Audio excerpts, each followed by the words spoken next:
can start with the introduction. Yeah. Of the speaker, yes. Okay, good afternoon, everyone. So we are into the seventh session of national level student enrichment organized by St. Devagiri and Chemical Research Society of India (CRSI) Trivandrum chapter. And this program is funded by Star College scheme of the Department of Biotechnology, Government of India. And this program is scheduled in such a way to cover 9 topics in 9 weeks. So we had already completed 6, and this is the 7th session, and we will have 2 more in the coming. By the end of this month, we will complete this entire program. We started this program with the classes on chemical thermodynamics by Professor Arna Mukherjee from IISER Pune on September 21st, and it was followed by Chemical Kinetics by Dr. Jatish Kumar from IISER Tirupati, Electrochemistry by Professor Muhammad Mustafa from IISER Pune, Reagents for Oxidation and Reduction in Organic Chemistry by Professor A.T. Biju from Indian Institute of Science, Bangalore, Molecular Orbital Approach to Organic Chemistry, again by Professor A.T. Biju from Indian Institute of Science, Bangalore, and Spectroscopy by Dr. Chino George from IISER. And today we are in the 7th session, and today's topic is coordination chemistry. And in fact, this is the only one topic from inorganic chemistry, and actually we hope to arrange some more classes later on, not as a part of this one, later on in organic chemistry, because we did not know good teachers in this area. Anyway, right now we have one, so hope we can continue some more classes in inorganic chemistry, because that is one topic or one part which generally students feel that is a simple, but they can't answer, or when it comes to the examination, it feels very difficult for them. So hope we can arrange some more classes in inorganic chemistry. So today we are very fortunate, excellent teacher, excellent resource person, Professor Ajay Venugopal from IISER Thiruvananthapuram. On behalf of St. Joseph's College, Devagiri, and all the participants here, I extend a warm welcome to Dr. Ajay Venugopal to this program. Thank you very much. I welcome our HOD, Dr. Tanya Francis, DBT Star College Program Coordinator of St. Joseph's College, Devagiri, Dr. Manoj Matthews, and other teachers, other faculty members from our college and other colleges, all the other students to this program. So we will be continuing this session Thursday and Friday at 2:30 p.m. Okay. So now I invite Dr. Manoj Matthews to formally introduce the speaker. Thank you, Dr. John. Yeah. Thank you, Dr. John. Good afternoon, everybody, and especially Dr. Ajay Venugopal. Nice meeting you. So this is, as John mentioned, this is one of the program that we started with the help of the funding in association with Chemical Research Society of India and Department of Biotechnology. As all of you know that, or maybe some of you have newly joined for this program, our college was supported by DBT Star College program, wherein this is fundamentally for enhancing the infrastructure facility as well as some fundamental knowledge to the degree undergraduate students. So that is the reason why we have organized this type of a student enrichment program, and we have chosen some of the very fundamental topics, and that too from very experts in the field, and also they are potential interviewers. So for these IISERs, IITs, IISEs, so students will be very fortunate. They will tell you what are the areas students are not understanding well, and what kind of questions do you expect, and how to go for gaining in-depth knowledge in a particular topic. Based on the merit of the topic, we have received an overwhelming response from all over India. Actually, we had more than 2,500 participants or registered participants for this program. That is why we have also started live streaming, and also this program is recorded and available on YouTube. And you may not see that many students right now watching this for the live program, because classes have started. So different colleges have different timings, but we are happy to tell you that they have the opportunity to go through these videos later, and they are using that properly. So we are very happy to come up with this kind of a program, and we feel that this is a successful program what we have ventured into, and we are very thankful to all the resource persons also. So today we have Dr. Ajay Venugopal, and it's my privilege to introduce to all of you about Dr. Ajay Venugopal in few words. As you all know, Dr. Ajay is actually Associate Professor at IISER Thiruvananthapuram. Now, after completing his graduation from St. Joseph's College, Bangalore in 2002, he has obtained his master's degree, that is Master of Science in Inorganic Chemistry. Let me stress that. Inorganic Chemistry from 2004 from Pune University. And then he obtained his PhD from University of Münster, Germany. I don't know whether I pronounced it correct. Okay. Yeah, that's correct. That's correct. Yeah. In 2008, he obtained his PhD. Again, look at the topic. It is rare earth metal hydroxylamide complexes. That is the topic he has received. He was worked on for the PhD degree. Then in 2008, he had associated as a scientific worker in University of Bielefeld, again, Germany. And he was working on tetramethyl aluminate lanthanoids. And 2008, he was also associated with SINTF, I don't know, SINTF Materials Chemistry, Correct. Oslo, Norway. And most strikingly, in 2010, he obtained the very prestigious Humboldt Fellowship for postdoctoral researchers. I would say to students, this is one of the dream funding that all the researchers look for, especially for the postdoctoral fundings. And he worked on RWTH Acton University. Of course, this pronunciation would be wrong. I think Dr. Ajay would better say that. I'm not. That's fine. That's fine. With that, okay. Then he was working on neutral and cationic hydrido lanthanoid complexes. Now you see his the way he has built up his career. He started with his master's degree in inorganic chemistry, and thereon he was just sticking on to that field, exploring the different area. And his research area, I think he would say much better for me, but the low coordinate S and P block compounds, reactive catalysis, cations, Lewis acid catalysis, and lot of many things he will introduce by himself. And most interestingly, when we approached him, he readily accepted for teaching. So he is not only a researcher, he is a very passionate teacher. That's what all our faculty members have been, because they are taking out of their very busy schedule, they are taking their time off to interact with us and teach you all.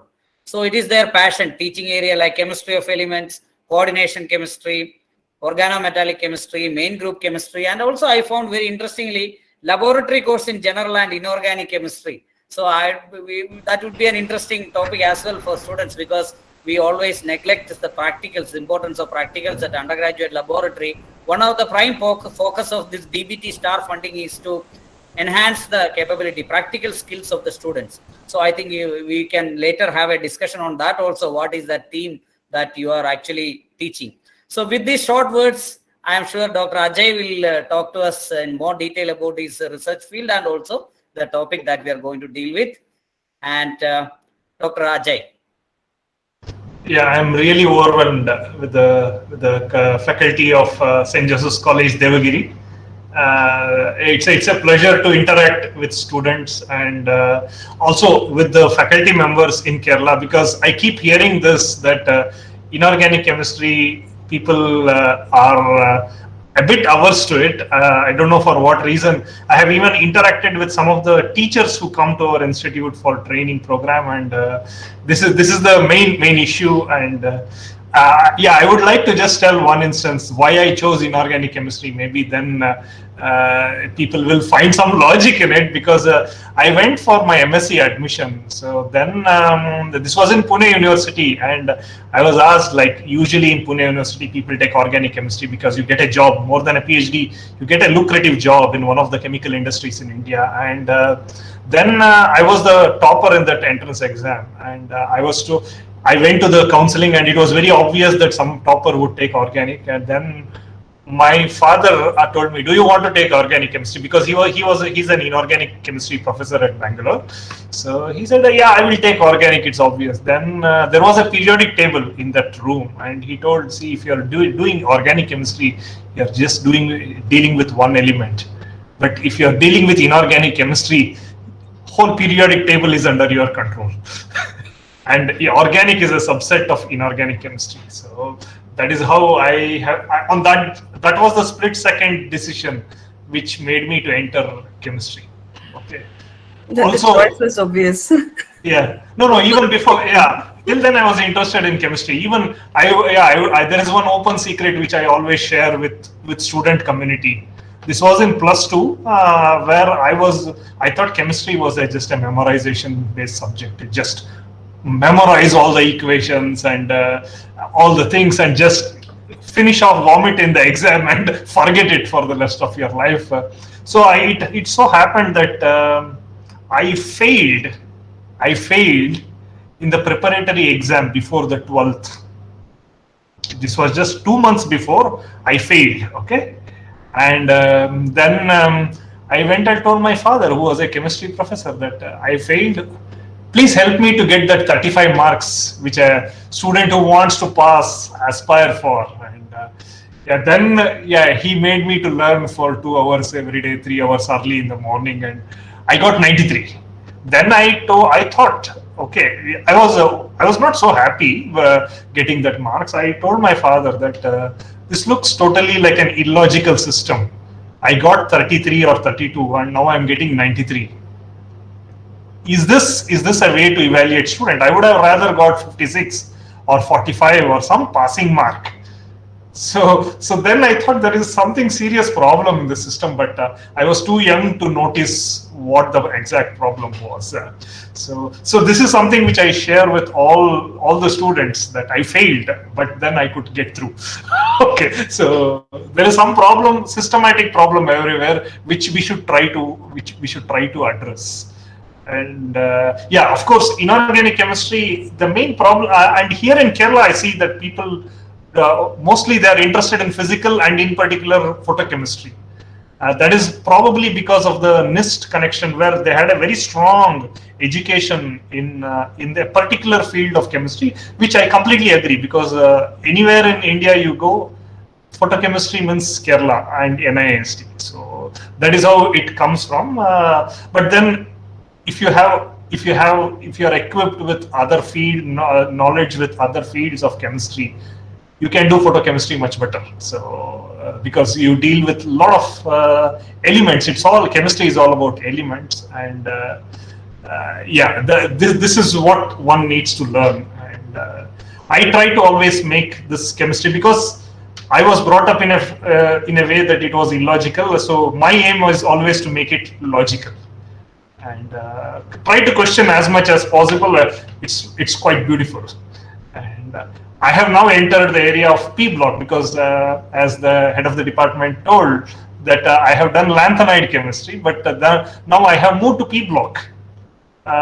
So I have freedom to go wherever I want in the periodic table, unlike an organic chemist who is just stuck with one element and keep putting these arrow marks from 2 dots to a negative sign, and very minimum number of work you have to do, right? So we do more challenging jobs. On a lighter note, I don't want to discredit any organic chemistry here. They do excellent things. So this is just to make you jovial and get interested in inorganic chemistry. Okay, so let me share my slides. So what I plan to do is we have 3 sessions. So in today's session, I will try to cover crystal field theory. Okay, valence bond theory is a bit outdated. I will tell you why it's outdated. And then towards the end of today's lecture, we will come to know the limitations of crystal field theory. And then tomorrow, in the next session, which is day after tomorrow, we will try to get into the molecular orbital theory, and later into the spectroscope, the color and magnetism part. So this is how I have divided. Okay, and you can stop me anytime. I have spoken to Dr. Joman Matthew and I have told that this should be a more interactive session. I know it is being recorded and it will be put on YouTube, but then 2 hours of just listening, I think this is not good for the students. At least 5 questions within 15 minutes I would expect. If there is a grading for the students, I suggest Dr. Joman Matthew to give 2 marks for each questions, so that I normally do in my class. Yeah, I will look for that. Yeah. So I will share my screen.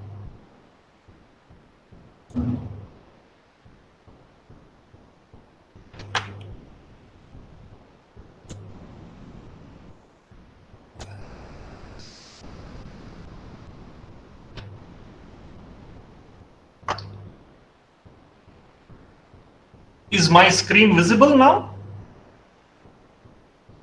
Yes. Yeah, it's coming. Okay. So now I'm in full screen mode. I hope everybody can see. Yes. Okay. So let us begin. As you see in this slide, okay, it's quite colorful in the top. The top 3 photographs, you can see different colors. Okay, and in the extreme left of the top, you see something in purple, and then in the middle, you see lots of colors from purple, green, blue, yellow. Again, color, identifying color is an individual property. Like each person can visualize color in a different way. So we will also come to know how to define color in a scientific way later. And also at the right top, you see some of the powders here. Again, they are colorful. Color is always good for eyes. It gives a lot of happiness, and it also tells about emotions, not just happiness. And here you see at the bottom. Okay, so you can bring 2 metals close to each other. Okay, and you can also make some things to float. Okay, this is all coming out of some of the principles of the chemistry which we are going to learn in the next 3 sessions. Okay, so this color is basically due to the metals which are present, and each metal or a metal ion gives rise to a characteristic color in a particular electronic field, and that is what makes this world completely beautiful, with full of colors. Most of the times the colors is from these metals or the metal ions, and you can also expect them to have magnetic properties. Okay, and you can also, we have reached the stage where you can have trains running on the properties of magnetic levitation. Okay, so this is just to tell you that this inorganic chemistry is quite interesting to read, but nevertheless one needs to understand the concepts behind it in a very logical way. As I mentioned a few minutes ago, periodic table is very central to the learning of science itself, not just chemistry. Okay, and it has been application in each and every minute of our life. Okay, whether you do biology or mathematics or whatever it is, you encounter this, and you are made up of these elements. So these are an integral part of your life which you cannot separate. So every human being is in some way or the other is chemist. Okay, and the chemistry which we are going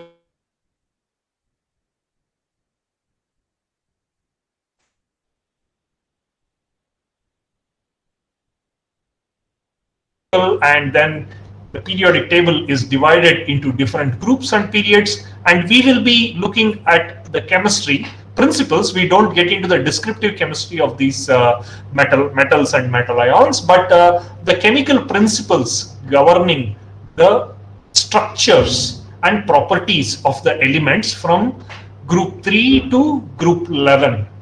Okay, so from group 3 to group 11, and you have the 3D series where your outer electrons are filled in the 3D orbital, and then you have the 4D and 5D.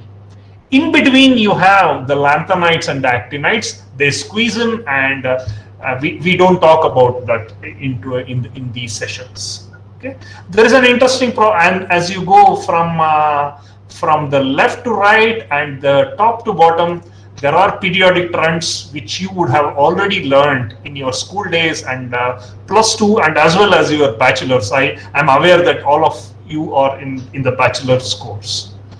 Okay, so if you have a metal ion, okay, it cannot be freely moving around. It is surrounded by an electronic environment. So this was Alfred Werner in the early 1900s or in the late 1890s came up with this concept of a metal complex. So Alfred Werner defined that you have a central metal atom or a metal ion, and it is surrounded either by neutral species or ionic species. This he called it a metal complex or a compound. Okay, and more formally, the definition of a ligand came out, which is actually a molecule or an ion which can have an independent existence, like water molecule, ammonia molecule. They can even bind to a metal ion. So these sort of species are called ligands. Okay. And the coordination chemistry is nothing but the interaction between the metal and the ligand. And this can be told in as simple way as possible, but it can get into lots of advanced levels where you can deal with high levels of theory embedded in it. Okay, so it was Alfred Werner who came up with this idea, and he was even awarded a Nobel Prize in 1913. At the same time, there was one more person by name Jorgensen in Sweden. Okay, he also came up with a similar theory, and these two had lots of fight between each other. And there is a famous, if you try to search in the internet about Werner Jorgensen controversy, so you will find lots of articles on that. They used to fight with each other because both of them came up with a similar type of concept. Okay, and you might have learned already in your school days about Werner's theory, which mainly deals with the concepts of the primary and secondary valency. Okay, and with this Werner's theory, which I assume everybody knows, one can predict geometries of metal complexes, and this was during the 1890s or 1900s. There were no sophisticated instruments available. So Werner made use of simple experiments and intuitiveness. This is what is expected from a student of science or a researcher. One needs to be intuitive. In the absence of any instruments, you should actually try to derive inferences using logic. Okay, so this is what Werner did, and some of the simple experiments which he performed was precipitation of silver chloride. Okay, treating a metal complex with a chloride metal complex with silver nitrate and precipitating the silver chloride out, and then trying to find out the amount of silver chloride which has been precipitated, and from there you try to establish the number of chlorides in the primary or the secondary valency. Okay, and he could also make use of simple electrical conductivity experiments to know the charge. Okay, these were the very primitive experiments with which he built up a theory. Today we have lots of advanced techniques. Okay, but then we never have anything, a breakthrough like what Werner had during those times. Okay, you can also, as a small assignment, you can prove that a hexa coordinate complex always, most of the times, has an octahedral geometry. This is something which you can try to do after the class, and if you have any issues, you can try to talk to me. Okay, so this was a very elementary theory, but sufficient enough for the chemist to get a feel of what a metal and a ligand interaction will lead to. Okay, so 1900s was the time when the atomic structure started developing. Okay, and so then once the atomic structure started developing, then came the concept of the orbitals in an atom.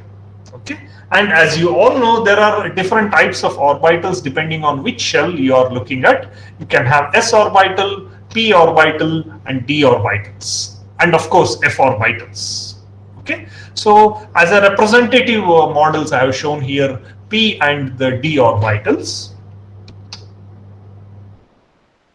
So Werner's theory, the main limitations was you could try to get some hint about how the geometry of the complex looks like, but nevertheless it did not tell anything about the origin of the color or any such things. Okay. So then came the most interesting person in chemistry, Linus Pauling. Okay, you may have read his book, The Nature of the Chemical Bond. So he's one of the pioneers in the evolution of these chemical concept of the chemical bonds. Okay, he came up with the concept of a valence bond theory. Okay, where this was mainly this was taken from the idea of G.N. Lewis, who proposed an acid-base interaction as the one species which is electron rich is a Lewis base, and the one species which is electron deficient is a Lewis acid, and Lewis acid base interaction leads to a complex. You know the example of borane and ammonia, NH3 and BH3 giving rise to a complex. This is not necessarily a metal complex, but this is just a Lewis acid base effect. But now, as an electron deficient species, if you have a metal, then you consider this as a metal complex. So he came with the concept of hybridization, where you take the s, p, and d orbitals and mix them. Okay, and get the orbital pictures and then decide about the bonding situation in the complex. Okay, and hence this could successfully explain some of the observations, experimental observations.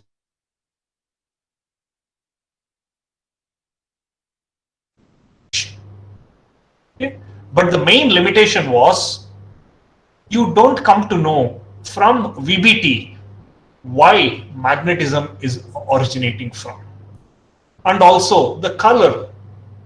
Can somebody tell whether you can explain the color of the metal complexes using valence bond theory? Can one of the students answer this? Whether you can explain color of a metal complex using valence bond theory? So if somebody answers, that is also an indication that my voice is also being heard on the other side. Okay, so let's move. Dr. Joman Matthew, I think you're able to hear me, right? Yeah, that's no problem. Okay. Fine. Okay, so it could not explain magnetism and electronic spectra. Okay, and also the stability of the complexes, both thermodynamic and kinetic stabilities, could not be explained with valence bond theory. Okay, and the nature of the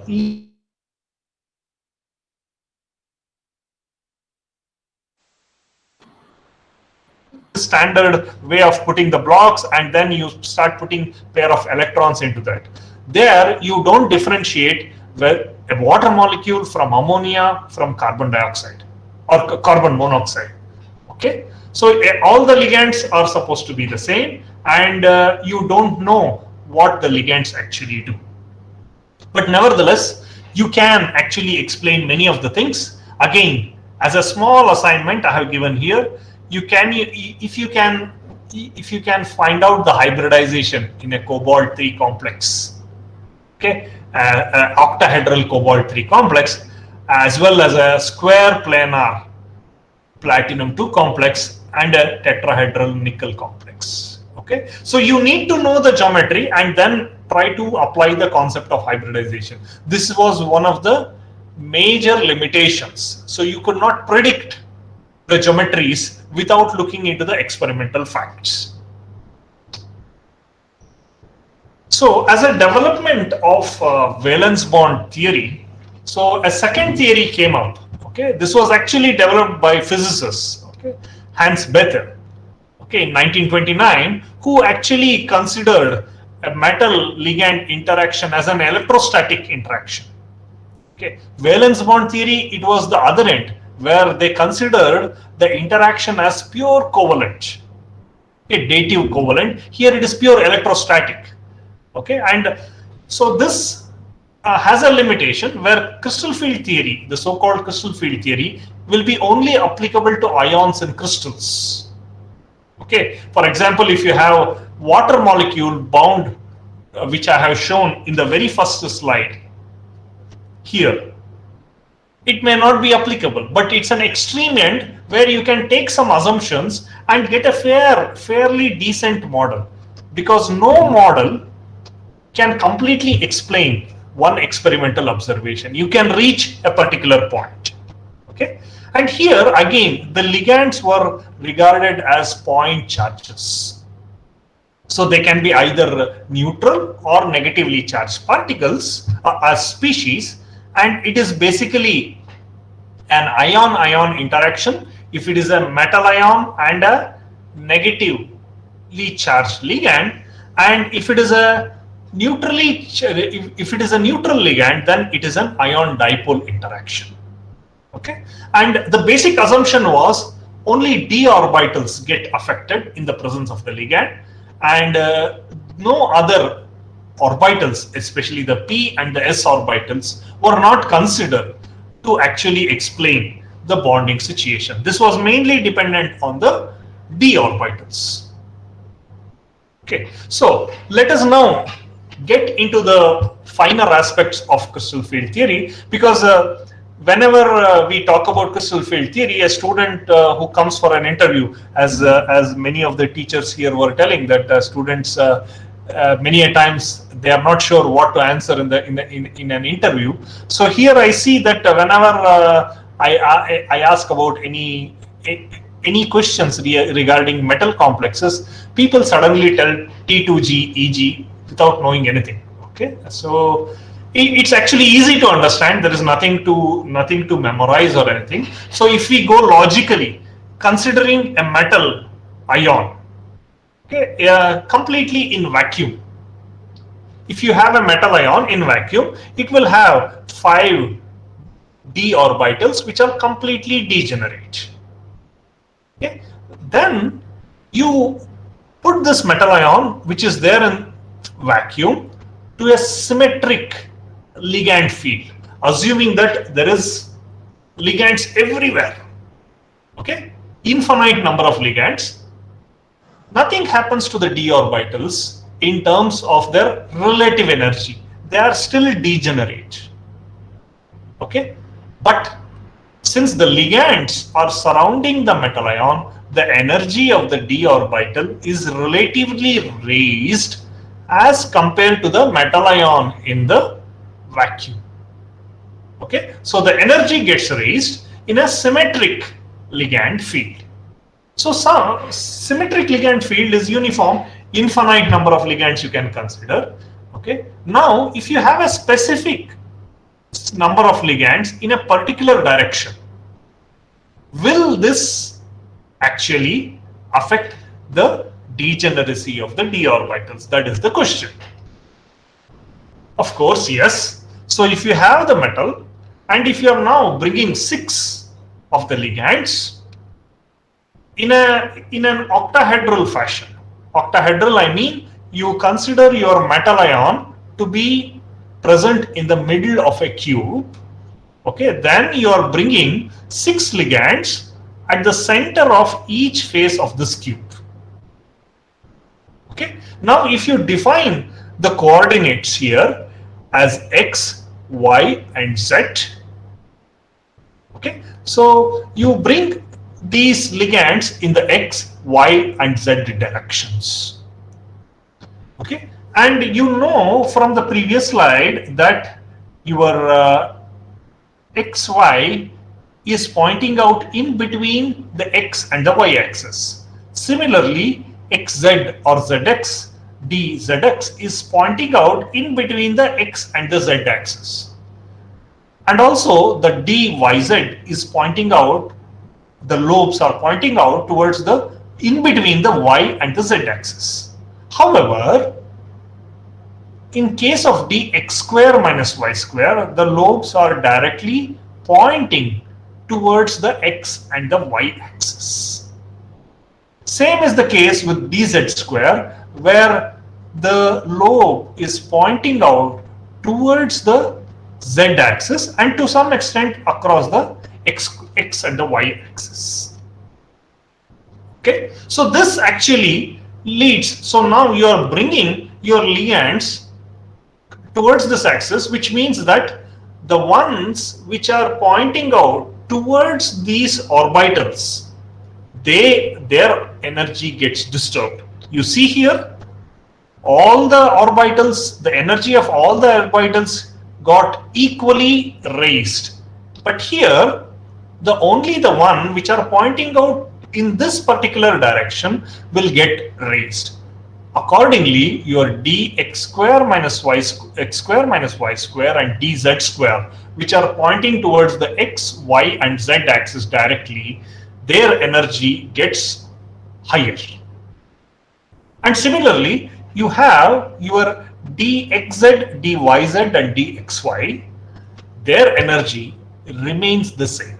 Okay, there is always a notion that you write all the degenerate orbital, you put this down and that up, the dz square and the dx square minus y square. You should always be careful that you use the one from a symmetric ligand field to an octahedral field. Okay, so now the question still remains, what is this T2G and what is this EG? This is something which we are going to learn in tomorrow's class. Okay, this has to do something with symmetry. Okay, and we will come to know what this T2G EG actually means. Probably your teachers might have taught you that this is triply degenerate means T and doubly degenerate is E. But where does it comes from? It comes from mathematics, okay, which we will learn in tomorrow's class. I hope it is clear till here. Okay, so you have to bring your ligands towards the metal ion in a particular direction and then see which are the orbitals which are pointing out towards this ligand. So now, if you have, this is what I said. Okay, you have brought a metal ion in a spherical ligand field, and now from the spherical field you come to an octahedral field. So this is now splitting into three sets here: dxy, dyz and dxz, and dx square minus y square and dz square. Okay, so now the energy of the d orbital with respect to the spherical ligand field, the corresponding point is called the barycenter.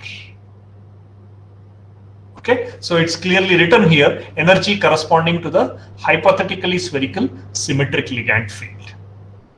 So now three orbitals are below the barycenter and 2 orbitals are above the barycenter.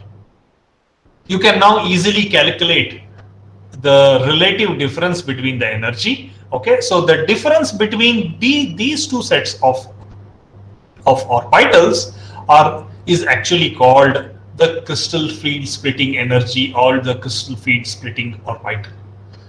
To what extent these two sets are separated out.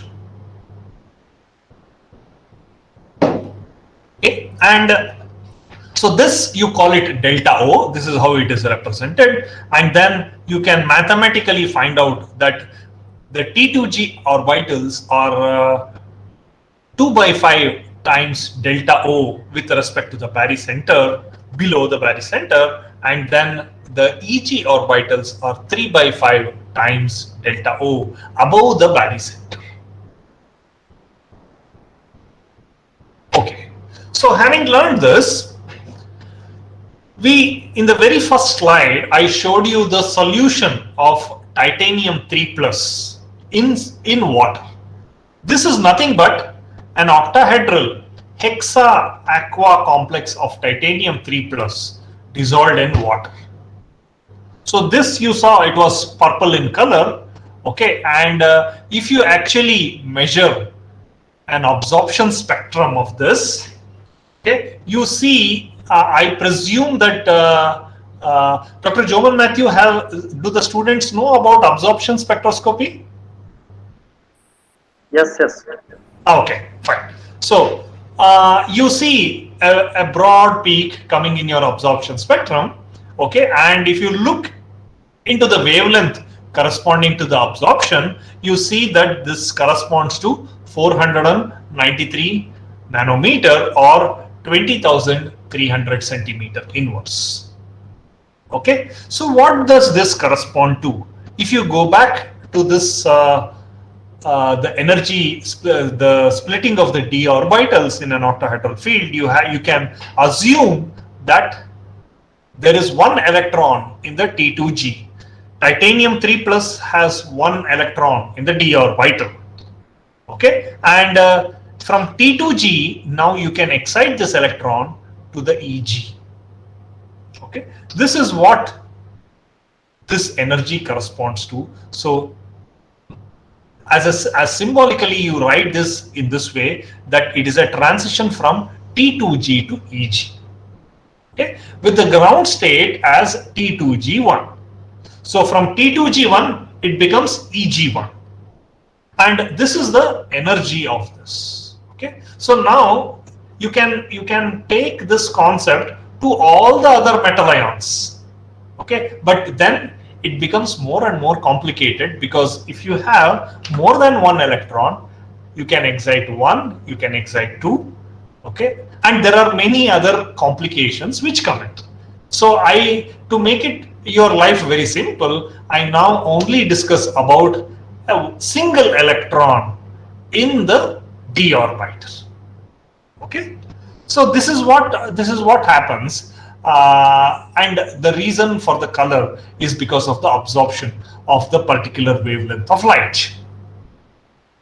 Okay, so once you know this energy, which is your delta O, which is the crystal field stabilization energy or the crystal field stabilization parameter, you can now very easily try to find out by what extent the T2G orbitals are below and what extent the EG orbitals are above. Okay, you can use this simple formula, and in fact you can try to calculate for many of these metal ions. Okay, and you can use these equations in various ways. Either you can find the crystal field stabilization energy is in terms of delta O, or you can actually find the number of electrons which are there in the orbitals. Okay, you can try to do this for titanium 3 plus, titanium 2 plus, chromium 3 plus, and manganese 2 plus as an assignment.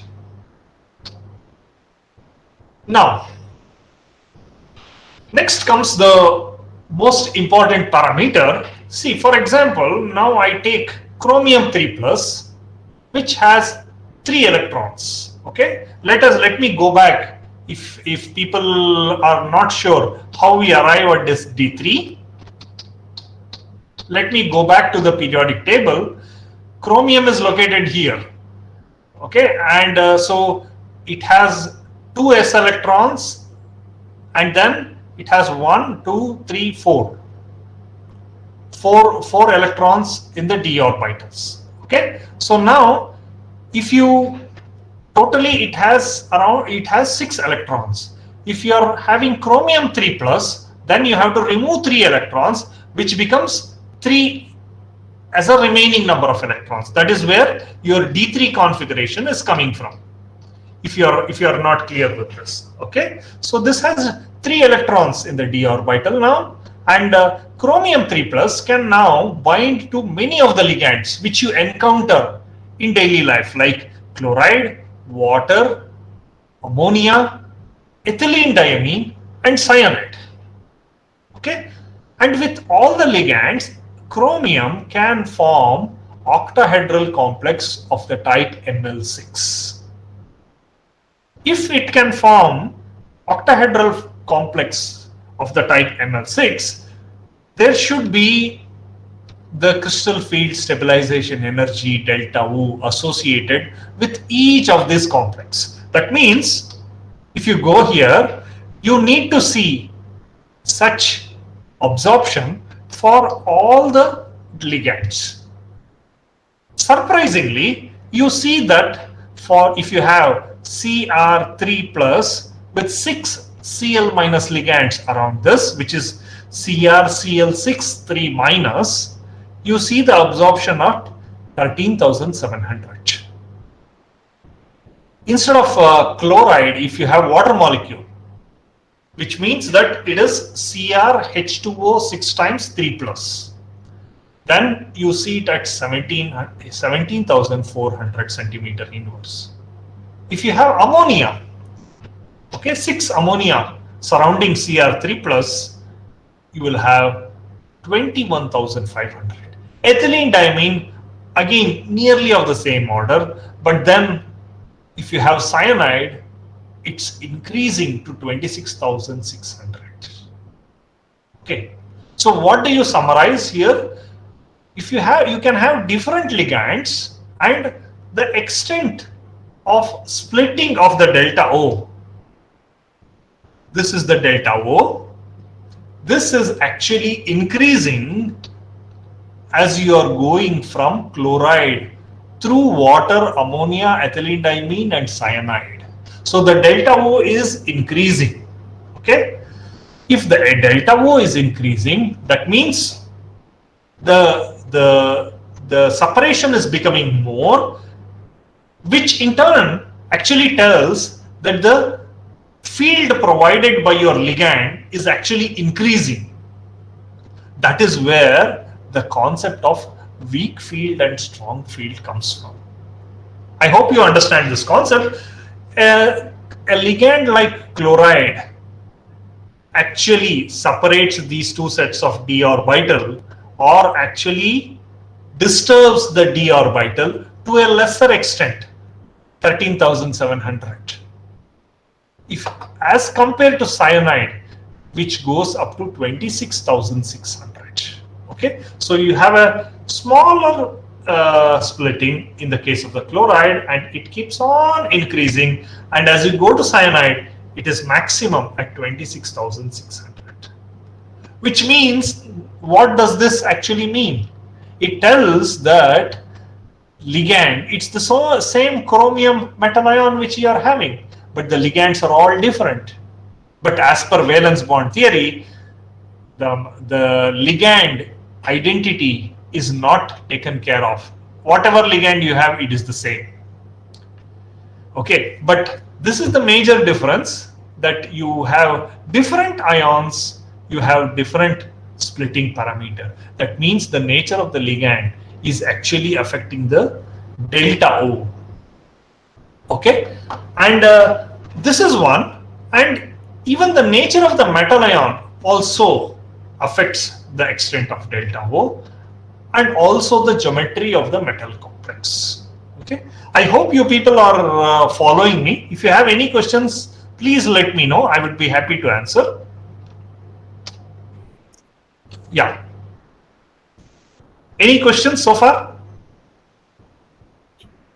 Usually they can type it in the chat box also, students, but usually we share a Google form at the end, and they respond through that and interact for the 3 days. But some of them, if you have any questions, please feel to type it in the chat box, then we will ask to the resource person, or you can directly ask in the session. Anything easy.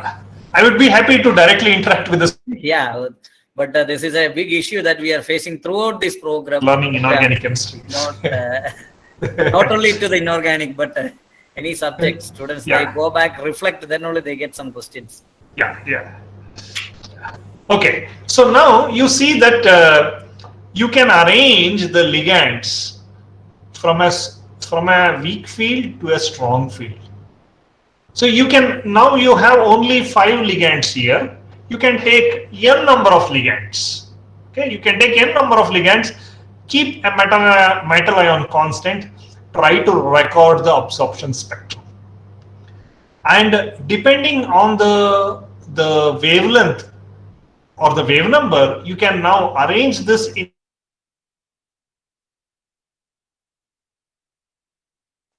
is leading to the spectrochemical series for the ligand. You see that here you have, from our previous example, which is here, chloride, water, ammonia, ethylene diamine, cyanide. Chloride, water, ammonia, ethylene diamine, cyanide. So from a weak field, you are going to a strong field. In between, now you can fill lots of other ligands like iodide, bromide, sulfide, thiocyanide, azide, fluoride, urea, hydroxide. So you can get the entire spectrochemical series. Basically, this is memorized by many of the students, but you need to know that if you try to measure an absorption spectra of all these ligands with a particular metal ion, you will get to know the spectrochemical series. Okay, this is what you need to know when you are attending an interview. What is the basis of the spectrochemical series? So you can actually give such an example that you consider a metal ion and you take n number of ligands and measure the absorption spectrum. You get a number, arrange them. That is where you get your spectrochemical series. Nevertheless, again, this is only an observation. Okay, so you are only recording an observation, 13,700 to 26,600, but I have not told you so far why chloride gives at 13,700, why ammonia shows at 21,500 and cyanide shows at 26,600 with respect to chromium 3+. Okay, so this is something which I will address in the next few minutes. Okay, you can also roughly tell that as you go from the fluoride to the from fluorine to carbon, you can actually see that there is a particular trend with respect to the spectrochemical series, but this is not always true. Even as you go from the iodide to the fluoride, you see that you are going from left to the right of the spectrochemical series. Many a times this can even be wrong. Just like in the case of the ligands, even with the metal ions, you can have a spectrochemical series. It is not necessarily spectrochemical series is for a ligand. So you can now keep a ligand constant, okay, for example, a chloride, and take various metal ions and record the absorption spectra. You get a lambda max, which is the absorption, maximum absorption, and then if you place them, you can actually see that you can place the metal ions in this particular order. You start from manganese 2+, nickel 2+, cobalt 2+. What you see here is that towards the left of the series, you see that the oxidation state is rather low. It is +2. Then comes +3 and later comes +4. Okay, so this is one of the generalization that the delta O, or the crystal field splitting energy for an octahedral complex, is increasing with increasing number of oxidation state. Okay, so the reason is you have smaller charge, highly charged, smaller the size of the metal ion, and if it is highly charged, it can have a very strong metal ligand interaction, and hence there is a distortion in the energies of these d orbital. Also, you see that as you go down the group, so it is from manganese to platinum, so you are going from 3D to 5D, you see that the delta O is increasing. You see all the late transition metals towards the right. So this is mainly because the d orbital sizes become quite large, and this exposes the orbital for a better metal to ligand interaction. Thereby, there is a large difference between the T2G and the EG orbitals. Okay, or I would rather refrain from telling T2G and EG because I have not taught you what T2G and EG means. I would rather tell dxy, dyz and dxz and dx square minus y square and dz square. Okay, so now you have, if you look into the periodic table, you can have from D1 to D9 any number of configurations. Okay, and accordingly you can have octahedral compounds of all these metal ions.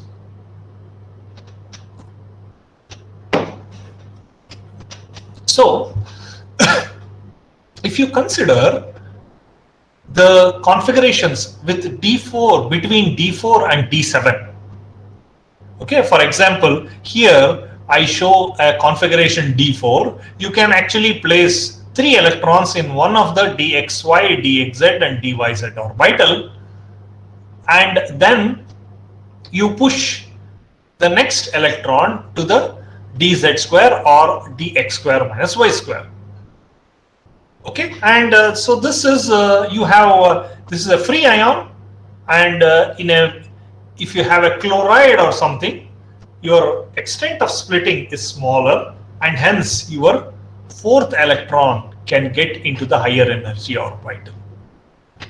If your splitting is very large, okay, so then the 4th electron cannot get into the higher energy orbital because it is too high in energy. It would rather be happy to sit along with or to pair with one of the electrons which is there in the dxy, dyz or the dxz orbital. So this is where the concept of weak field and strong field come into picture. Okay, and you see that you have 2 possibilities of the arrangement of electrons depending on the strength of the ligand. Okay, for example, as you go back here, you have 13,700, you have 26,600. Okay, so this means this is a shorter, this is larger, and if the splitting is larger, then it would rather pair. Okay, so now you can express this in various ways. You can tell that this is a case of a weak ligand field and this is a case of a strong field ligand field, and as a result, here in a weak field the pairing doesn't happen, so hence the spin has the maximum spin will be there, and in this case, in the strong field case, there is a pairing happening, and hence the extent of spin goes down and you have a low spin. Okay, so this is something again which we always see with most of the students. They talk about strong field, weak field, but then they get confused with what is high spin, what is low spin. Okay, it's very easy to remember or logical to think about weak field. The splitting is smaller. Okay, you always try to remember this particular table. Okay, chloride, water, ammonia, cyanide. Okay, you have smaller to larger. So this is weak field, this is strong field. Okay, and hence you will have low spin here with respect to the chloride, and then high spin with high spin with respect to the chloride and low spin with respect to the cyanide. Okay, and hence you can now even talk about the spins. If you have delta O, so if you want to now pair this electron, it is at the cost of some energy. Okay, even here you can think of pairing, but that energy is quite high in the case of a high spin. In the case of a low spin, your delta O is far higher than the pairing energy. So it would rather prefer to pair than going to the higher energy orbital. So that is what is mentioned here. In the case of high spin complexes, your delta O, crystal field splitting energy, is far less than the pairing energy. Okay, here the pairing energy is quite larger compared to the delta O. In a low spin complex, it is the reverse thing, where your crystal field stabilization energy is far greater than the pairing energy. Okay, so having learned this, you can now actually include in this equation crystal field stabilization energy equation the extent of pairing also, so that you can account for the crystal field stabilization energy, which is what is mentioned here. So the net value of crystal field stabilization energy, so you have to subtract the pairing energy from it and to get the actual crystal field stabilization energy. So this will be the hypothetical CFSE minus the number of electrons and the pairing energy. Okay, so we saw that for the 4 electrons, similar things hold good for a this is for a 6 electron system. For example, iron 2 plus, it's D6 configuration. So you first, for a D6 configuration, you first put 1, 2, 3, 4, 5, and then the 6th electron will come and sit here. So you can now bring in both these electrons below if you go from the chloride to the cyanide. Okay, FeC, you would have already read about FeCN6 4 minus. Okay, this is the Prussian blue which you might have prepared in your inorganic chemistry laboratory. So this is a low spin complex which you are dealing with. Okay. So just like the crystal field stabilization energy, you can also have a trend for the pairing energy. Usually the pairing energy is decreasing down the group. Why does this decrease down the group? Because you already saw here that as you go down the group, your splitting, the energy difference becomes more and more. Okay, and once that becomes more and more, the pairing energy is actually decreasing, and hence there is more chances of pairing as you go down the group rather up the group. Okay, and hence you also see weaker electron-electron repulsion. Okay, so the best thing is you try to find the high spin configuration of an iron oxalato complex. You may know what oxalato ligand is. It is nothing but your oxalic acid which is deprotonated. Okay, for somebody who doesn't know, try to what different electron configurations you can arrange in an octahedral field for an iron and a ruthenium complex. This can be done as an assignment, and if you have any questions you can get back to me. Okay, now you can actually summarize. As I said, you can have D1 to D9. You can also include D0 to D10.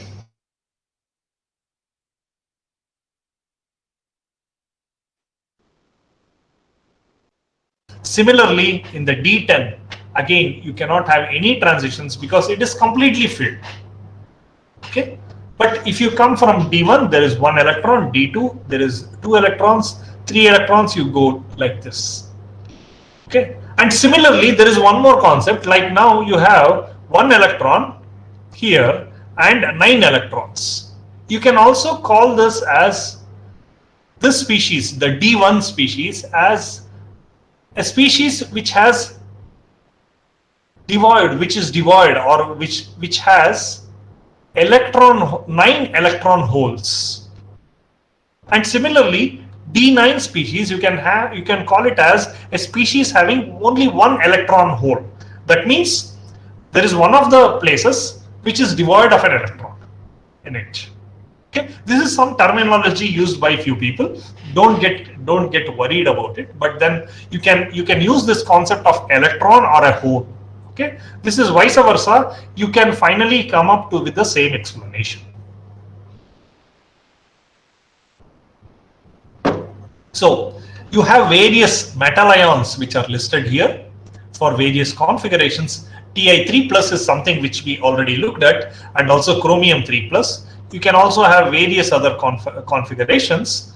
Okay, and you can have high spin, the number of electrons you will have, you see you have 1, you for vanadium 3 plus you have 2. Okay, you can go on listing this one.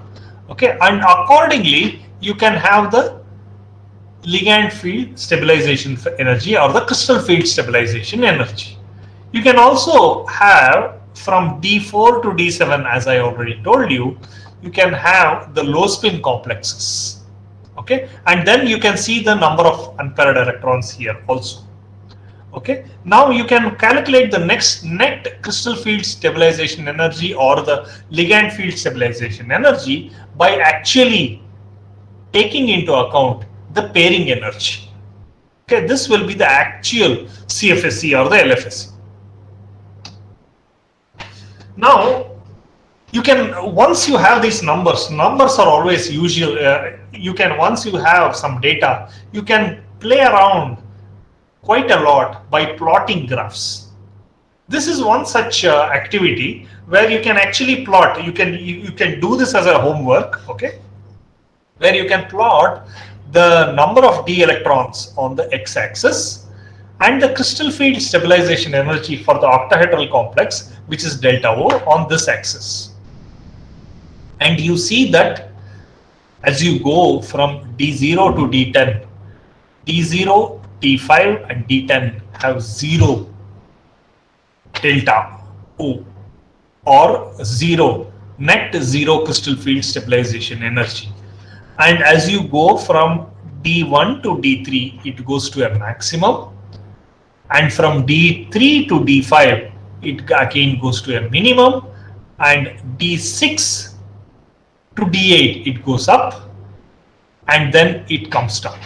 So D3 and D8 have the maximum crystal field stabilization energy. Okay. I hope you are following so far.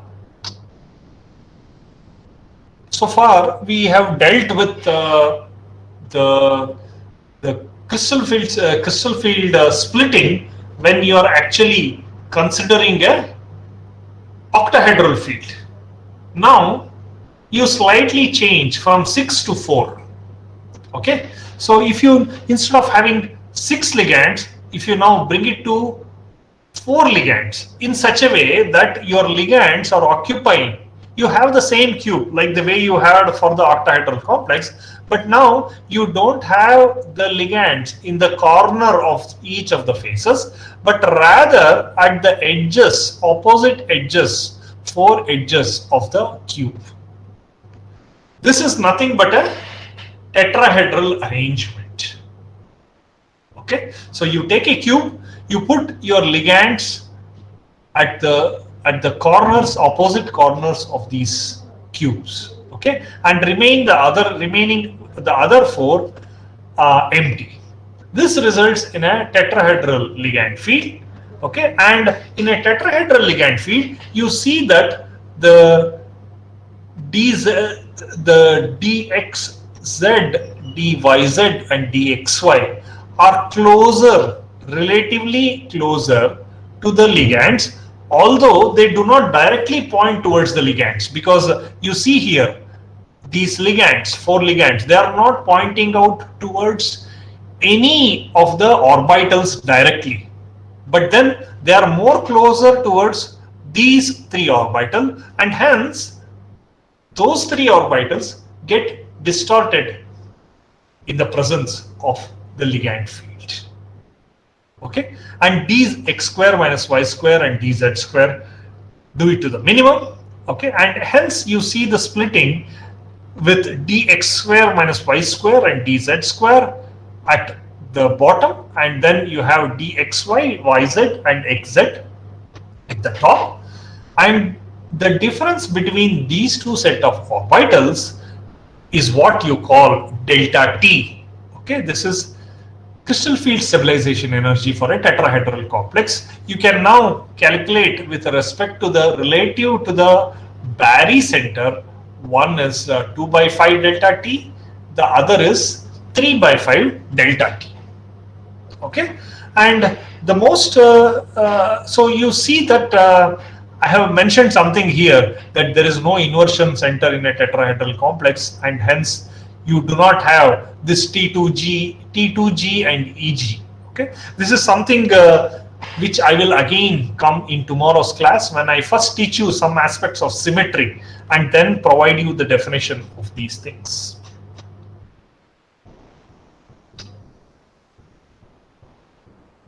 Since now I already said that your delta T cannot be very large because none of the ligands are directly pointing out towards any of the orbitals directly.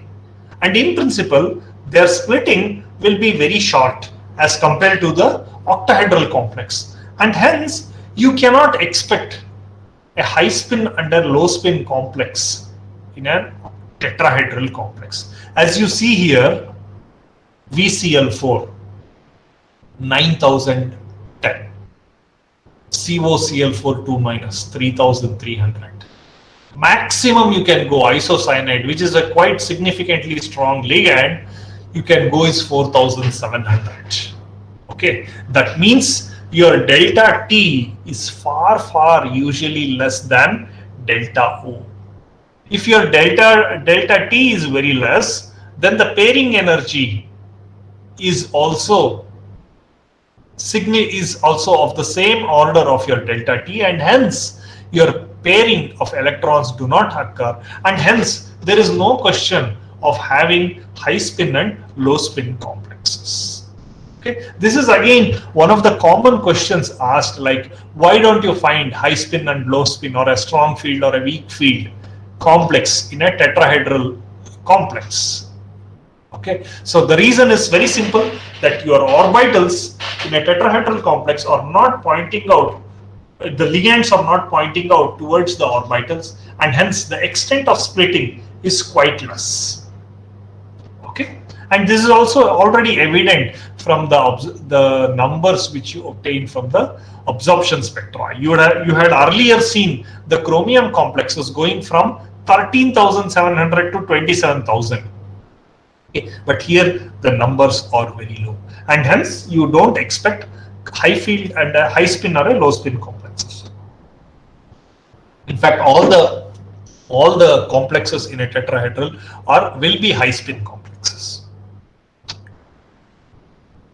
Okay, so now you can also find out the crystal field stabilization energy or the ligand field stabilization energy, and you see that up to the 2 electrons you have E1, E2, and then it starts filling up the T2, the upper orbital. Okay, and it goes up to T3, and then you start filling the lower orbital. Classic case of a high spin complex. Okay, there is no low spin. Okay, and you can actually now find out the corresponding crystal field stabilization energy in terms of delta for all these compounds. I hope it is clear till now. Now, what we do is, most of these complexes, for example, you might have done these experiments in your laboratory. You take copper sulfate, dissolve it in water. What is its color? Can somebody tell? Copper sulfate. Have you seen this in your inorganic laboratory? Students? Blue color, sir. Blue color. Okay, now you know why it is blue, right? So you know why it is blue, because it forms a hexa aqua complex in solution. Okay, similarly, cobalt chloride. Have you seen cobalt chloride solution? Cobalt 2 or cobalt 3 chloride? Of course, they would have seen cobalt, nickel. Yeah. So all these things, the color, everything, you would have, it's all the concepts which we learned so far. Okay. So now we are actually going into the solution. Okay. So what I show you here is, you take these salts, you dissolve it in a test tube. You take water and dissolve these metal salts, you get particular color. Okay. And this actually corresponds to the What does this corresponds to? This color corresponds to? One of the students can answer. Then it will make sense if I have convinced you or not. What does the color correspond to? Crystal field stabilization energy, right? Okay, so but then you know, as you go up the ladder here, okay, from calcium, scandium, titanium, vanadium up to copper, okay, and zinc, you see that your this is actually the your energies of the increasing bond strength between water molecule and the metal ion. Okay, this is expected to increase, but then there is now one more component, okay, which is your crystal field stabilization energy. That also comes into picture, and hence your graph rather gets changed like this, which you saw earlier here. Okay, this comes into this picture. Okay, this straight line will only tell about hydration, how a metal ion will interact with water molecule. But now it is forming an octahedral complex, a high spin complex here in this case. So the graph gets modified into this one. This is because you have the additional crystal field stabilization energy, and hence the hydration enthalpies do not follow a linear pattern, but follow this two ribbon type of a pattern. Okay, and you in particular you can see calcium 2+. If you make a hexa aqua complex, there is no difference between the actual bond strength between the water molecule and the metal ion. Okay, and at the same time, if you go to vanadium, there is a difference. Okay, this is because you have how many electrons here? You have an extra electron here, and it makes a difference. Okay, and if you come to manganese, okay, 2+, which is a D5 configuration. Okay, crystal field stabilization energy is 0. You have seen here D5 configuration.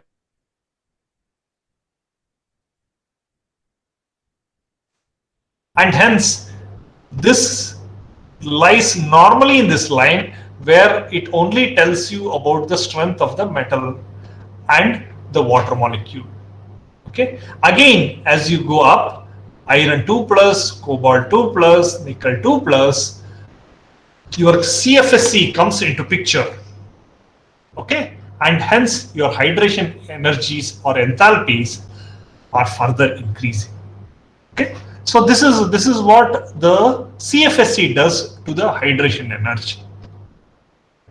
Having learned this, once you have the crystal field theory,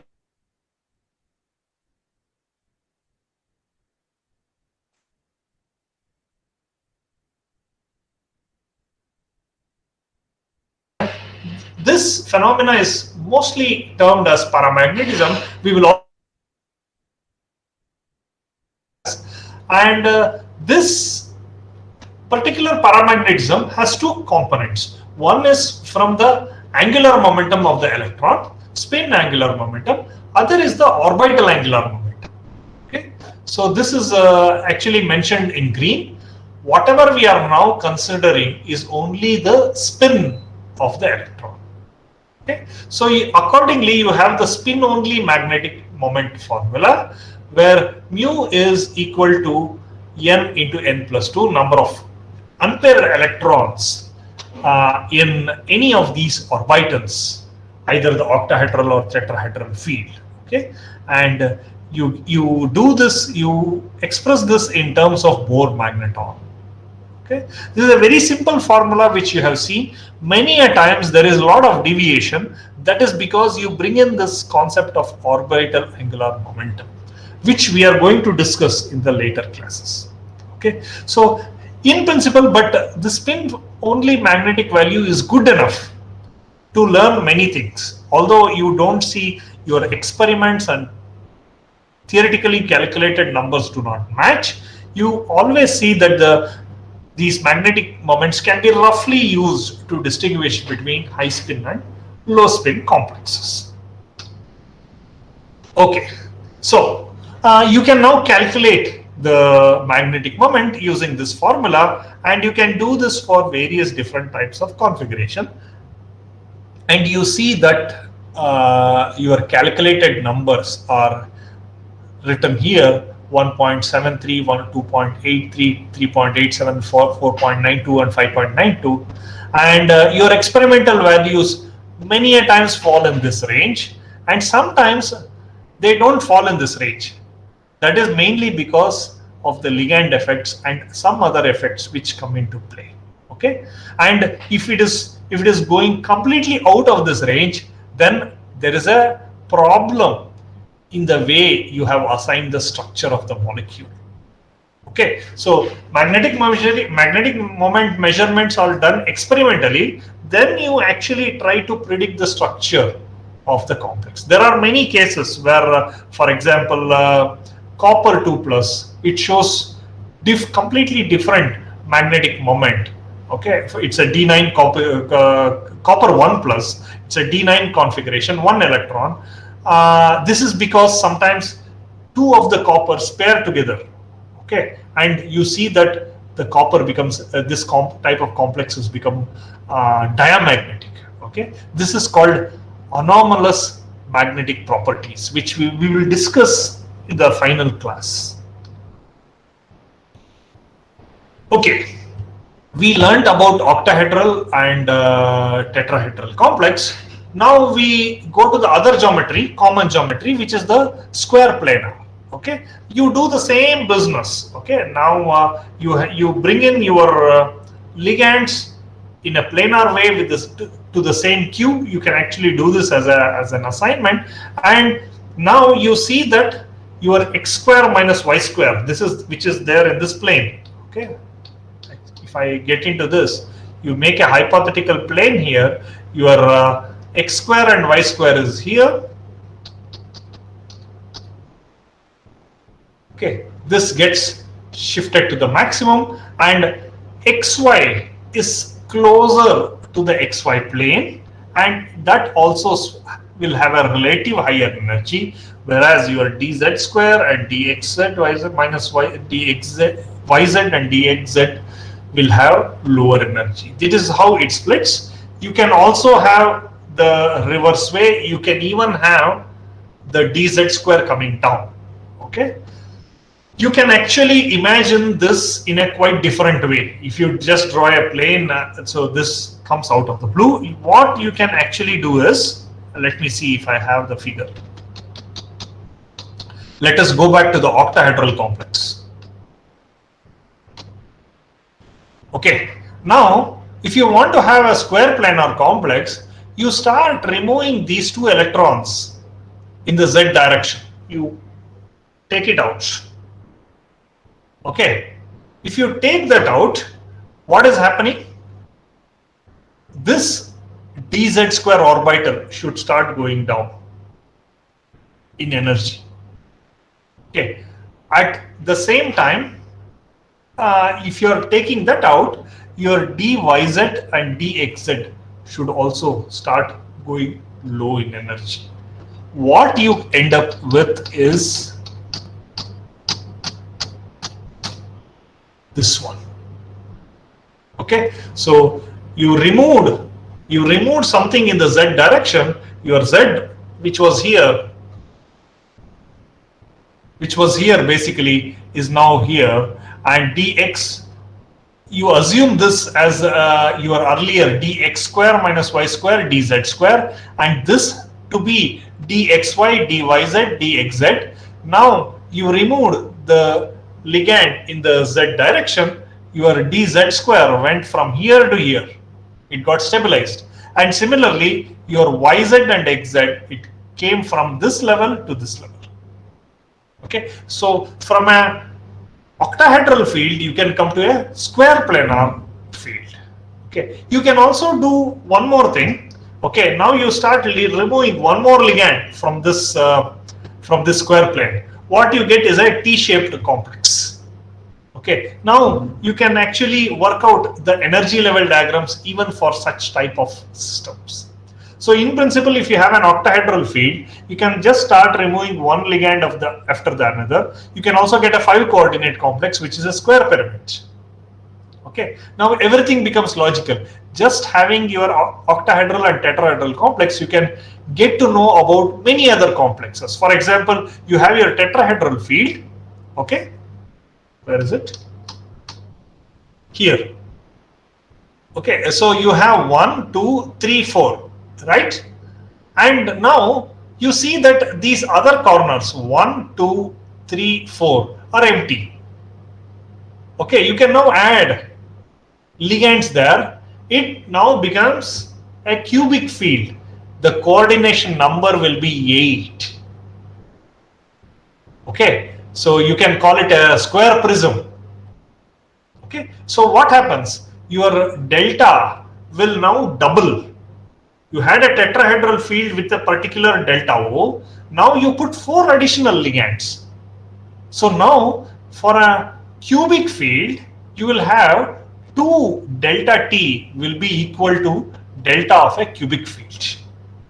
Okay, so you can now do lots of such combination. You can just remove one of the ligands. Here you get a trigonal pyramid. Okay, so lots of such combination. You can also have a octahedral field and remove all the 4 ligands. What you get is a linear complex. Okay, you can derive all the energy diagrams by yourself. Whether it is gold forms lots of linear complexes. Now you can get the splitting field, splitting energy diagrams for gold. Okay. So this is where I told. So it is not just octahedral, tetrahedral, and square planar. You can also get many of the splitting diagrams for various geometries by just adding or removing the ligands in these fields which I already taught you. Okay, so many a times it so happens that your dxy, dz square, dxy, dyz and dxz and dx square minus y square dz square, these two sets, they are not always degenerate. Okay, so you see that there are slight differences between dx square minus y square and dz square. So you explain this using Jahn-Teller theorem. Okay, this is a mathematical theorem applicable to any system.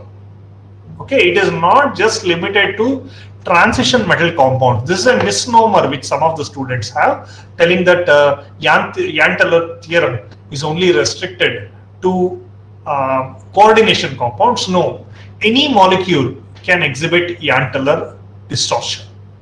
So what does the theorem state? Any nonlinear molecule in a degenerate electronic state will be unstable. Okay, so if you have a molecular system in a degenerate electronic state, it will be unstable and it will undergo distortion to form a system of lower symmetry and lower energy by actually removing the degeneracy. Okay, so this is actually manifested if you look into the bond length data of many of the compounds. Okay, you see that many of these compounds of D9 and high spin D4, low spin D7 and D8, okay, in the octahedral field, they show such distortion.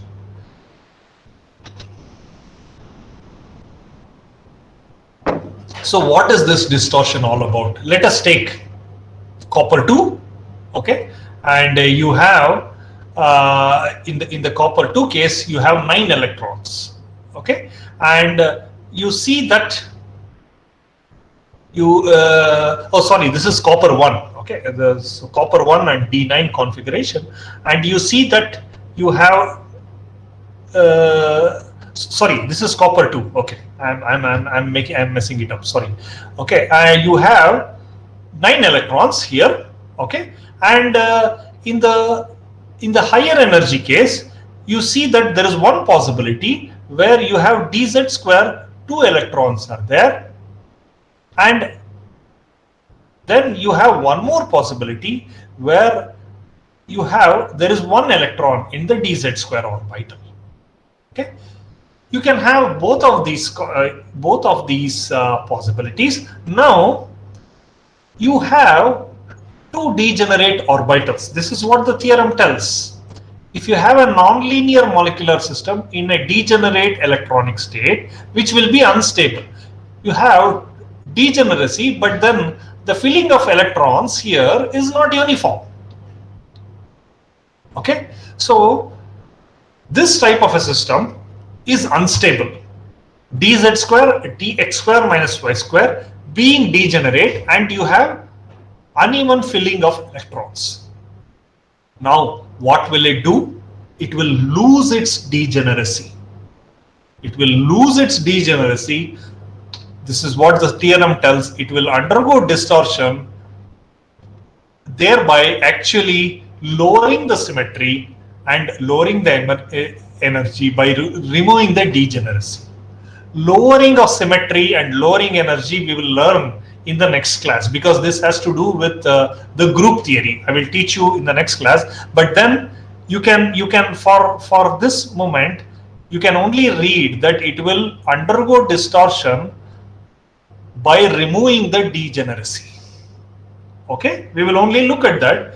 So now you see that you have dz square, dx square minus y square, you have uneven filling. So you see that one of the orbitals the degeneracy is lost, one will be up, one will be low, and hence this is actually reflected in the bond lengths of these molecules. Okay, for example, if your dz square will have 1 electron, dz square will be of higher energy, and dx square minus y square will be of lower energy. That means your ligand interaction with the metal has actually decreased. The dz square, two ligands are going away. Okay, so this is what you actually see manifested in the bond lengths of these metal complexes. You see here, this is an octahedral complex, copper 2 hexa-aqua complex, and you see that the square plane, which is here, the copper oxygen distance is 2.4, whereas your the axial bonds, copper oxygen bonds, are elongated by 0.45 angstroms, from 2 angstrom to 2.45 angstroms. Okay, so this is what is called a tetragonal distortion. Okay, and you see that hypothetically you can have this degenerate state of dz square and dx square minus y square, but then as you start removing this, as you start pushing this out, you see that dz square is getting stabilized. That means the ligand is going out and the dz square energy is coming down. The interaction is becoming weaker and weaker, and then your copper oxygen in the square plane is shortening, and then you see that the dx square minus y square is shooting up.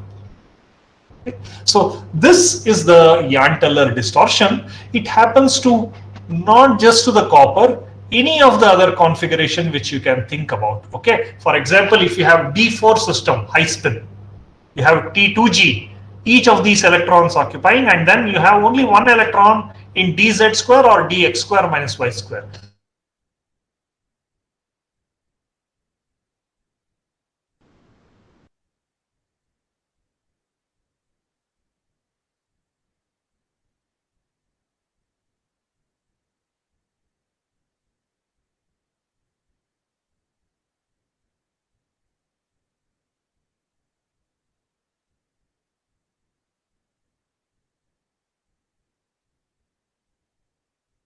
I think Ajay sir got disconnected.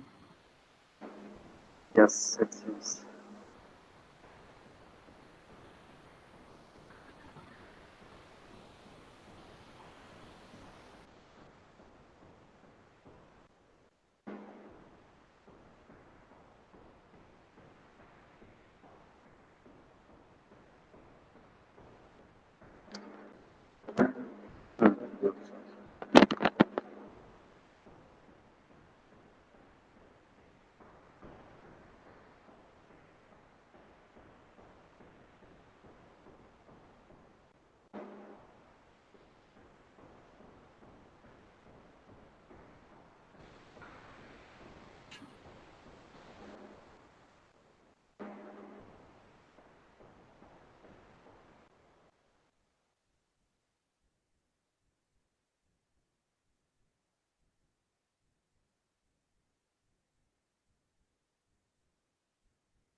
Hello. Um, Dr. Ajay, can you hear us? I think he left from the meeting. No, he's been logged off, I think. Both the systems is Yes, not, yes. I think. Okay. Dear participants, we are trying to contact him through phone. Please be patient.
Hello, I think we missed. Yes, When did we miss? it's been 3 minutes, I think. Okay, sorry. Yeah, so I'm actually opening up my complete slide, so I don't see the other screen. Yeah, actually, I've been calling you, but you didn't pick up. Yeah, I was just talking to Masood Okay. then. Okay, no issues. So I was talking about the anterior distortion, right? Yes, yes. Okay.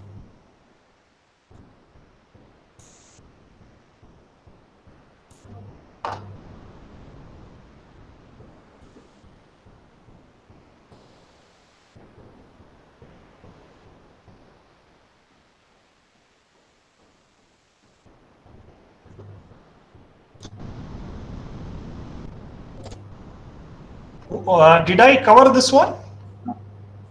No, this one. And this one? No. Copper. Yeah, Here. yeah. Just I think. Okay. Yeah. So yeah, let me again start from here. So you can have Yanteller distortion expressed in many ways. So all that the criteria is you should have an uneven filling of electrons. To put it in a very in the dz square and dx square minus y square, you have an uneven filling of electron, and this is expected to show such a distortion. Same in the case of D7 low spin as well as D9. Okay, one can even expect in a D1 configuration where only one electron is filled. Okay, even this can actually show Yanteller distortion. Even D2 configuration, because you will have it only in the DXY and DYZ configuration. Okay, but such distortion are not visible in terms of the bond lengths. And also, to put it in a more general way, if you see, this is the standard octahedral field splitting. Now you can have two different types of distortions. One is you can have a Z elongation or a Z compression. Okay, you can elongate the bond where your dz square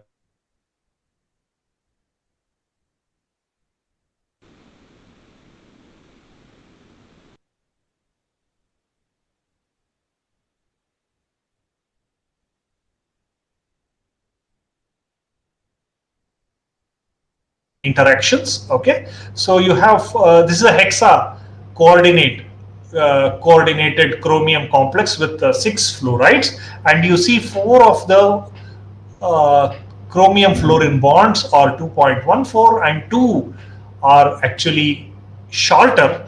Okay, so this is nothing but your Z compression. Okay, the other is the elongation, where you see that you have 2 of them which are elongated and the rest are shorter. And so you can now even think of other configurations. Why do other configurations in octahedral and tetrahedral fields show no distortion? Okay, you can start putting up electrons and see if there is an uneven distribution. All those things will show distortion. For example, a D3 configuration may not show tetrayantellar distortion because it is symmetrically filled. Similarly, a D5 configuration doesn't show yantellar distortion because you have symmetric filling of electrons in all the orbitals. So coming to the end of this discussion,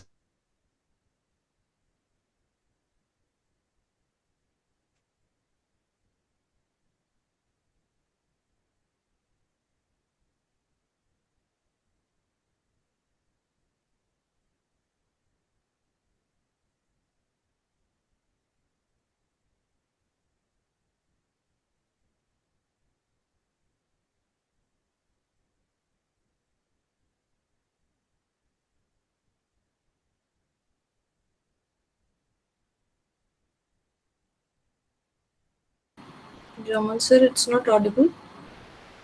Yes, I think that's again the problem.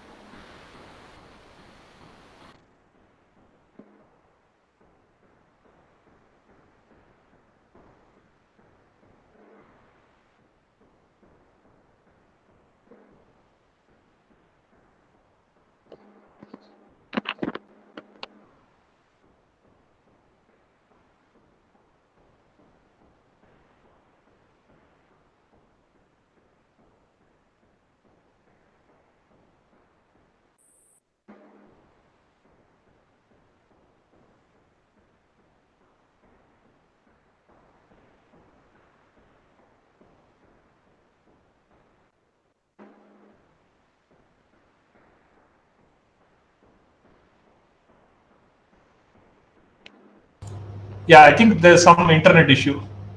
Yes.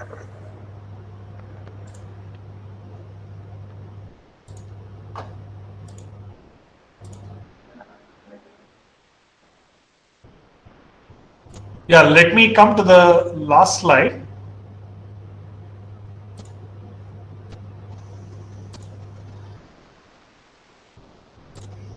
So we have learned in the last 1.5 hours or so the crystal fields theory, but we now know that the ligands, the spectroscopic series from the chloride to the cyanide, but I could never provide you an explanation why chloride is in the left and the cyanide is in the right. Okay, and this is because the theory considers ligands as point charges. It doesn't differentiate between the ligands. And also, you see that the overlap of the orbitals involving the ligands and metals are not accounted. It is only 2 charges, interaction of these charges. And hence, it can explain magnetism to a large extent, but it cannot, it fails to explain the spectrochemical series. Okay, so here I would like to conclude today's session. Okay, and try to provide a rationale for the spectrochemical series in the next session, where we will be dealing with the molecular orbitals. Okay, yeah, thank you very much for the kind attention, and if you have any questions, you can put it in the chat box, and I would be happy to answer, or you can send it by email.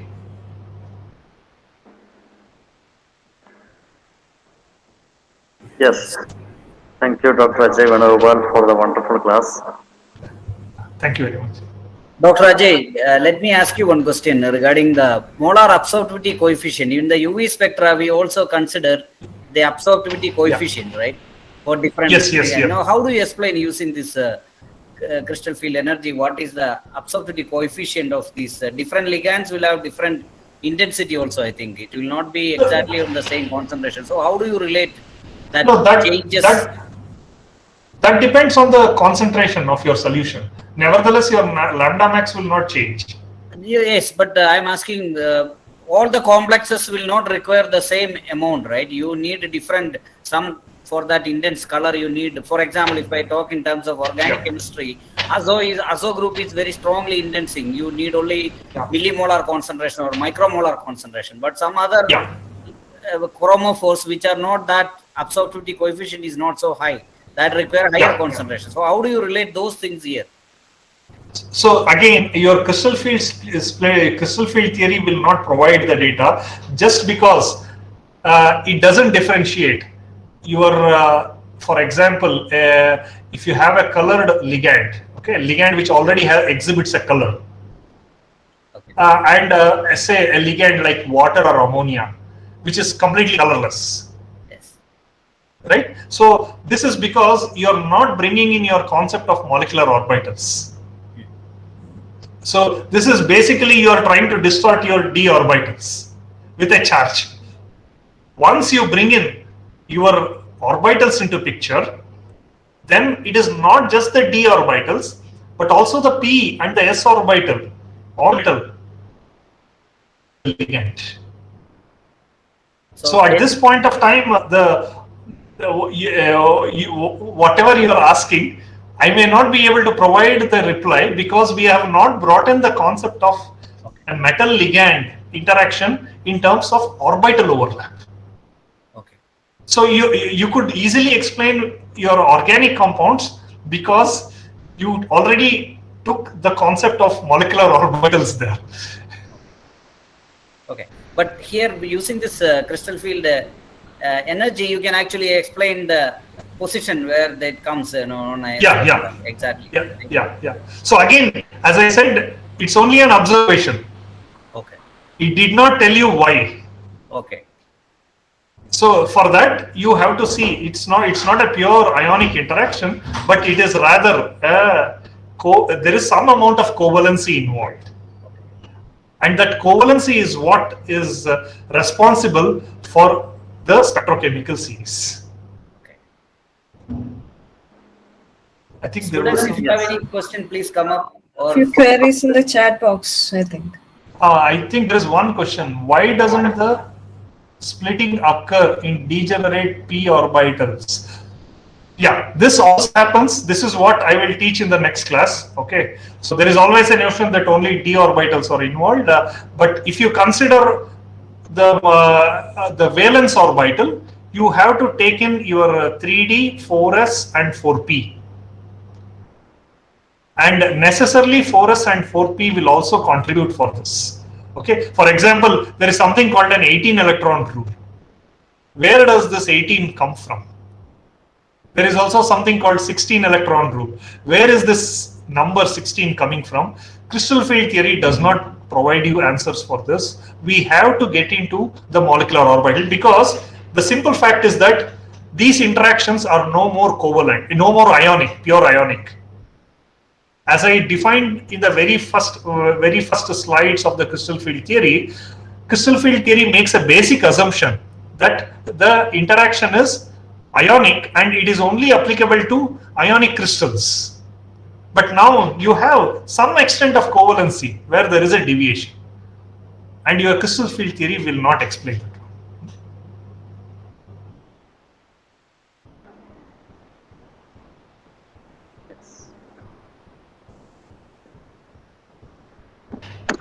Yeah, I think there are no more questions in the chat box. If you have any, as usual, you can put it onto the Google form that will be provided to you. Please ask so that we can share with the resource person later, or else we'll come and meet again for the next part. in the, I think, day after tomorrow, right, Jomon? Yes, Yeah. yes. Yeah. Exactly on the same time. And also, students, don't forget to come up with that assignments. That is the real questions that will be interesting if you are really like to know more about or learn about this field.